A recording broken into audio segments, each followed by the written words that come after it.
Simulcast the Neil Haley Show and celebrity interviews live from the Grotto with Greg Hanna. Greg, what's going on, man? How are you? Hey, I'm doing great, Neil. Thanks. Been an awesome week. Pretty excited to talk to the brother of a pretty woman. Absolutely. But again, I'm going to flat out say Eric Roberts, second time I've had you on the show. I got to interview with your wife. Your wife is amazing. Thanks again for stopping by, Eric. We're going to talk about trust and love. And I viewed the film and we'll talk about it throughout this conversation. And it broke me into tears. I laughed and I love the music and it's a great story. But go, Greg, with your first question for Eric. Yeah, thanks again, Eric, for stopping by. What's the premise of the movie, Trust and Love, and about your character? Well, Trust and Love is kind of complicated to take apart, but it deals with love and conflict that are important subjects that never cease to be important to look at. And the role I play is that of a guru who has an alternative to everything in life. And it's funny, I seem to be playing a lot of gurus lately. I have to think about why. But Trust and Love, so we don't, forget, it's going to be available very soon. Yeah. When I saw Eric from your character, as I'm going to jump into specifically your character before we go into more in the story, what I really enjoyed was the fact is when you come on camera, there's something about you that you're intimidating as can be. When I interview you, you're not intimidating, but the way anything, especially when I start seeing you in some more evil things, Greg, he is one of the most scary villains in some of the different shows I've seen. I said, and then I get to talk to him off set. But when the camera light goes on, there's something about Eric Roberts. And that character, when the light comes on as a guru, how did you come up with that idea of that guru? Well, we've all known people who think they're perfect. And we've all known people who know they aren't perfect, but pretend to be perfect. So it's a combination of that. And especially in show business, we get a lot of egomaniacals in our industry, as you know, and this guy has that under the surface. Eric, do you have any idea why Jim Petula wrote this movie? Well, I'm only guessing because I'm not in his mind or his reasoning, but I think it's to expose the non-essential of what this is about. Yeah. Yeah, and more to go into that point of the non-essential is the fact that the craziness of a divorce. That because I just finished a divorce. I'm sorry. Lived to understand that process and the attorneys. So I was laughing and getting angry at the same time watching the film because I'm looking at the divorce and saying, oh man, those attorneys, all they care about is making money. There's nothing else in this. And, when the main character was interviewing all these different attorneys, then go to therapy, you have anger issues. You're about to lose the person you love so much or have gone through so much pain. You're not going to have anger issues. That's the thing, Eric, that's like, are you kidding me? And that's what people do is you don't show your true colors. You got to show some anger when things are really going wrong for you. And this character was told, no, keep your feelings in. No, you just eat it. And that's part of that story. Yeah. Absolutely. Well said. I don't know what to add to that. That's perfect. Oh, thank you, Eric. I've been starting to watch the movies. Go figure, right? And it just helps you. But I definitely people need to check it out. But the music's fantastic in it. Eric does a great job. And we're going to talk some more. Thank you. Go ahead, Greg. Next question. So Eric, what do you hope that people that watch this film get out of it, and specifically your character as well? Well, we all have insecurities. We all have not quite the education we ought to have in certain areas. And this is about all of that. It's about the human condition. It's about frailty. And if you don't take care of yourself, somebody will take care of it for you, and it may not be good. So you have to learn to take care of yourself and not to have excuses to do something wrong. And I think my guru is a bit of a mistake, No, he's a definite LA therapist.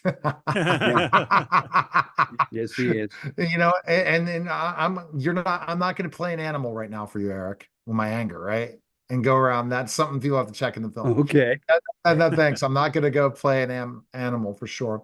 And I think that the thing that is, it's all about love at the end of the day, Eric. And that's, I think, that we have to look at in life, is that if we don't do things for love, and the main character is trying to do that for his wife, and wife not understanding the hard hours and work that he was putting in was for her.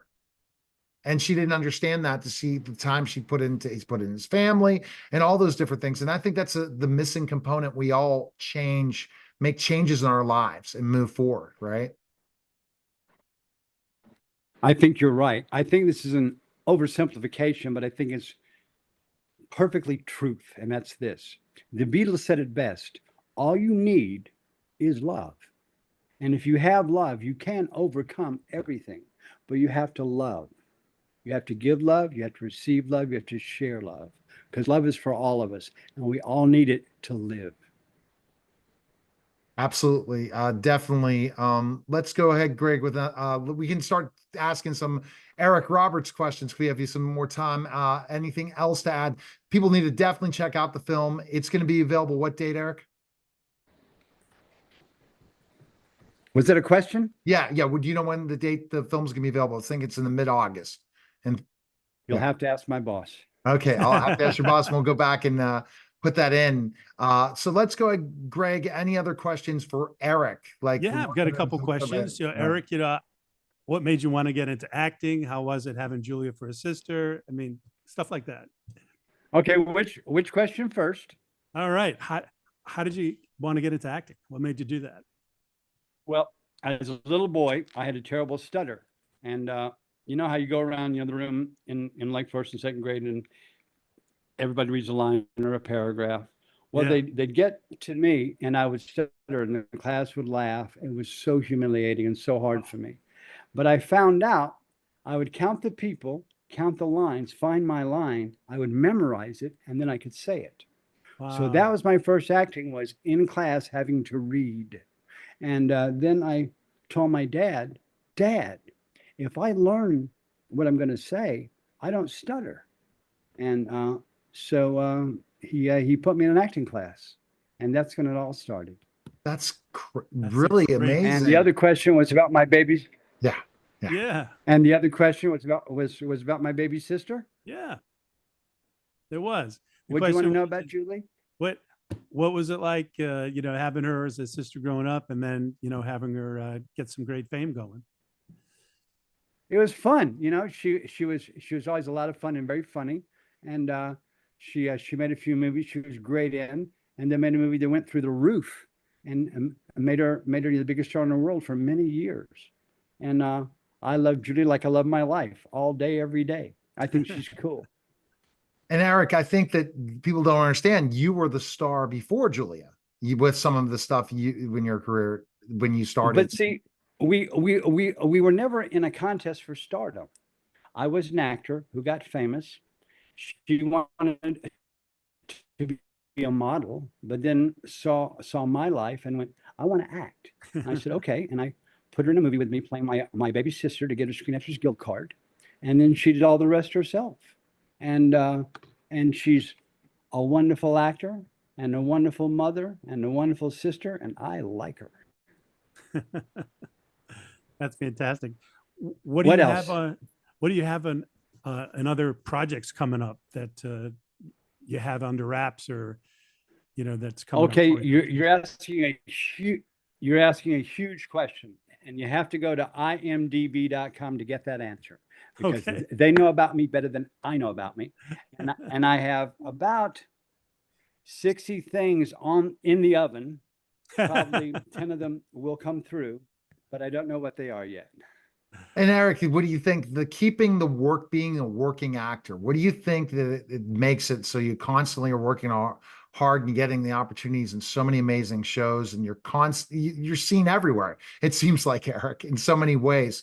What keeps you being such a great working actor that keeps getting lots of great roles? Well, every day I am asked to teach. So when I'm not working, I've gotten together with my wife and we teach, and we call it the working actor, because to be a working actor is many things. You're always working, but you're also always working on your acting.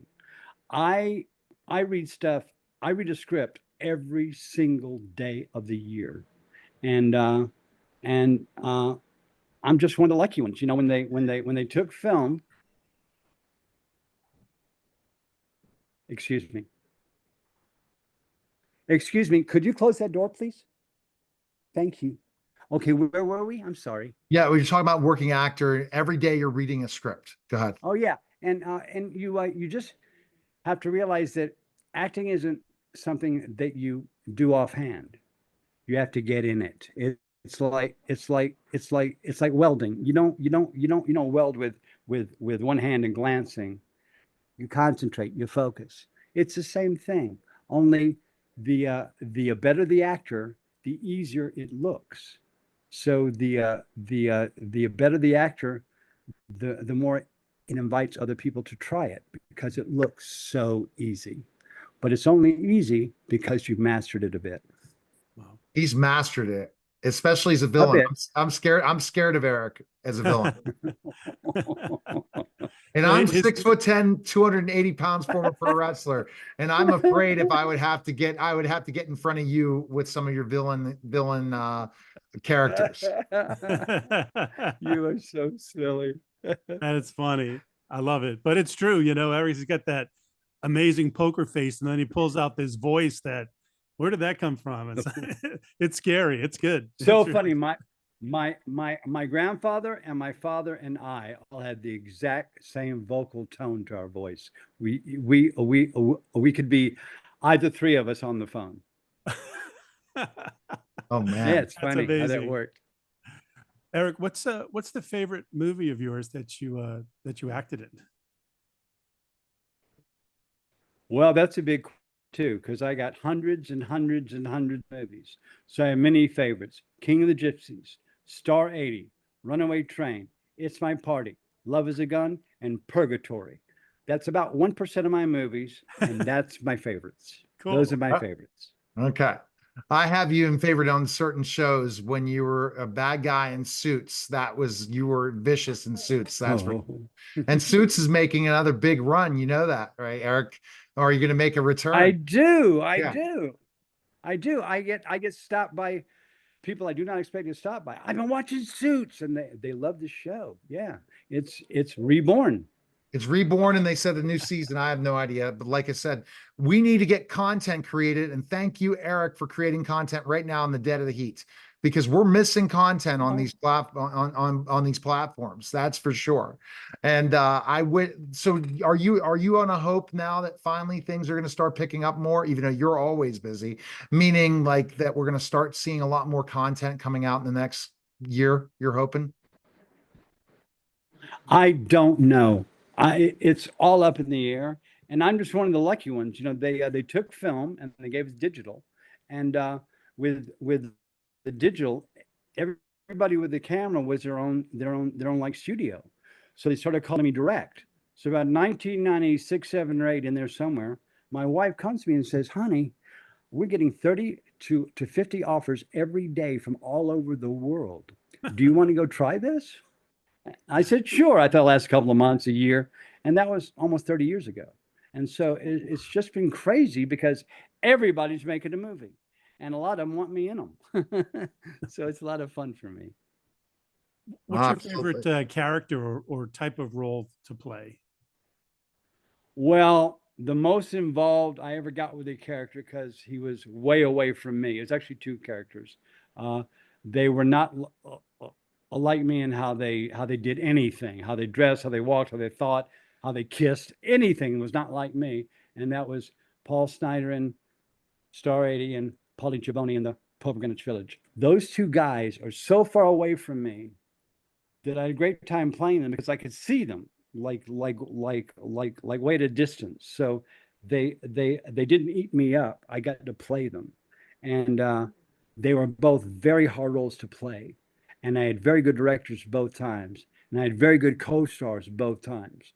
So I was very lucky, and that is a lot of luck because it's about the circumstance. Because you can be a good actor, but if you're not in the right circumstance, you're not going to shine. So it's all about the circumstance and then your input in the circumstance. And I got very lucky because I had Mickey and I had Mariel. And they are both That's right. fantastic people and fantastic actors. And I love them both to this day. Wow. All right. Well, Greg has his final question. Then I'm going to talk a little bit more about trust and love before we finish up. Go ahead, Greg, with your final question. Great. Well, thanks, Eric. It's been a real pleasure speaking with you today, and thanks for coming on. So tell me, Eric. Can I ask what you a question? Yeah, Can I of ask you a course. question? Yeah. Where are you? It looks so cool. It's a wine cellar. with this Yeah. cool door like a dungeon. He has Yeah, his own wine cellar. That's it's a in my green screen. basement. It's his Yeah. basement. Oh, that's your basement? Yeah. Invite me over. Okay. I'm in When Boston. you come to Boston, you got to go see Greg Hanna and hang That's out with right. I do. Yeah. That looks like so much fun where you're at. It is. It's awesome. Thank you for noticing. So, Eric, tell me, what do you feel is the most important thing in life you've ever learned? Kindness. From my wife, I learned this. You can be nice, you can be polite, but if you're not kind, you're not with the human race. And so many people are not kind, and it's a problem. And I was raised by not necessarily the kindest people in the world, so I understand about love and our need for it. And like I said earlier, all you need is love. And if you have it really, you can go anywhere and be anything. You just have to be giving and loving and kind. And I find my wife taught me that. I've been married for 32 years, and I am as in love with her now as I was when I met her. And she taught me kindness because she is the kindest person I've ever met. My wifey. See, Awesome. and how do you think, what makes your relationship so good? What do you think? Well, there are two things that keep a marriage, buddy, and they're the only two things, and they're both equally as important, and they're equally as well. That's honesty. It's an overused word, so everybody, honesty, yeah, sure, yeah, blah. But honesty is hard all day, every day. It's hard. Honesty and sex, because you have to talk about everything, and you have to understand everything, and you have to help each other through anything. So those two things are what hold the glue, are the glue. And that's how I feel about it. Wow. Okay, that is a great point. Now I just got everyone check out Trust and Love, available on VOD on August 13th in selective theaters. Trust and Love, great performance by Eric Roberts, and Thank you. some really good people. Natasha Wilson did a great job playing her character, and the one that that's the most surprising is again the main character, because he doesn't have he doesn't look exactly like that outside of this, of playing that character. But I love the beach bum brother too. He was interesting as well. People need to check out the film. It's funny. It'll make you cry. It'll make you laugh. It was well done. And Eric, and the music's great. And that was probably the thing that made it so great, is the great rock and roll music. And that's why Eric did it, and appreciate it. And thanks again, Eric, for stopping by, and best of luck in the next films and all your other projects. And we'll have you back on again. Thanks, Eric. All right. Thank you, thank you. Simulcast of the Mwah. Neil Haley Show. And So good to see you, Live Greg. from the Mwah. You too. Uh-huh. It was Take wonderful. care. That was a special simulcast of the Neil Haley Show and celebrity interviews live from the Grotto. Greg Hanna, guys. Take care.